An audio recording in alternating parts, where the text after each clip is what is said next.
In the history of the Horde there were 3 Khans with the name Seyyid Ahmed.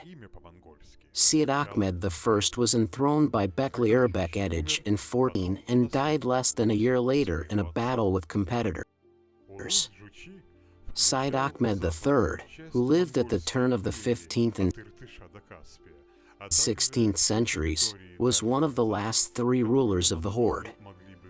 His biography will be discussed in one of the future issues. And the most successful among his namesakes was Seyyid Ahmed II. But his unfulfilled plans of conquest were carried out by Batu. Batu with a huge army went on a 7-year campaign to the west. From 1236 to 1240, the Mongols conquered Volga Bulgaria, the principalities of Kievan Rus and the Kipchak Khanates. From the Caspian to the Danube.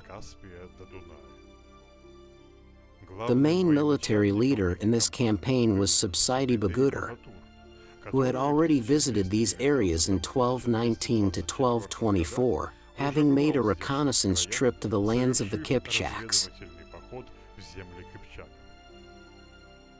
In this campaign in 1238, the Mongols finally conquered Crimea.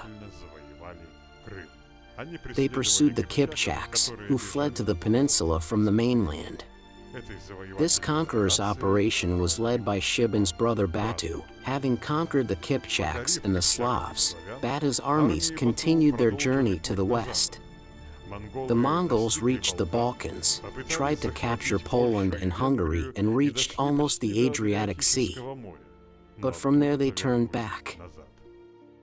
Having completed the campaign and expanded his possessions many times, Batu settled on the Volga near present-day Astrakhan.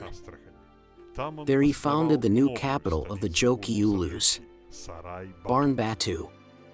Batu formally recognized the supremacy of the supreme Mongol Khans of Genghis Khan's successors over himself, but sought to depend on them as little as possible.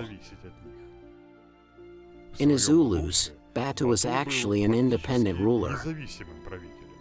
His Ulus began to gradually transform into a separate state, known later in history as the Golden Horde. Contemporaries described Batu as an intelligent and capable ruler, cruel in battle with the enemy, but generous to his subjects. From Ozenbash, Crimean Tatar.